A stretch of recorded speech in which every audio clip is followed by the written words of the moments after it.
Суроонун атасы да аялдарга эгерде дагы бир мүмкүнчүлүк берилсе, 20 жыл, 30 жыл аркага кайта турган болсок, азыркы эриңизге кайра турмушка чыгасызбы деген суроону, статистиканы балдар интернетке жарыялап статистика кылышыптыр да.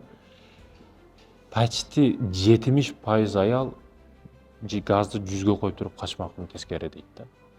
Мени апам же эжем, тайжем эптеп жолугушууга чыгарып койду, зордоп беришти, андай мындай кылышты деген темаларды айтыптыр да.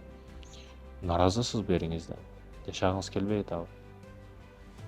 Балам үчүн чыдадым, анан үчүн чыдадым, бунун үчүн чыдадым. Бул аялдарга берилген суроо да. А статистика эркектер тарабына бериле турган болсочу. Урматтуу эже карындашым, ал сиздин тагдырыңыз, сиздин эриңиз, сиз сүйүшүңүз керек. Балким башкага тийгениңизде аркага кайтып калып, өзүңүз ойлогондой романтика менен, анда өтө кор болот элеңиз. Сизге ылайыктуу бакыт, сизге өлчөнгөн бакыт, артыгы менен керегинен ашчасы ошол. Күйөөңүздү кайрылаңыз, сыйлаңыз. Өкүнүчтүн экинчи жагы дагы бар да, эже карындашым. Сиз ал менен бул дүйнөдө эле эмес, акыретте дагы чогуу болушуңуз керек.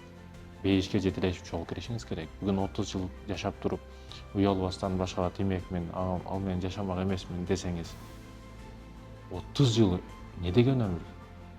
Ушунча бала, ушунча небере көрүп койдуңуздар. Кантип бейишке жетелешип киресиздер сиздер? Уялбастан мындай деп жазыш дагы өтө кыйын маселе да. Ошондуктан ойлонуңуз, эже карындашым, күйөөңүздү сүйүңүз.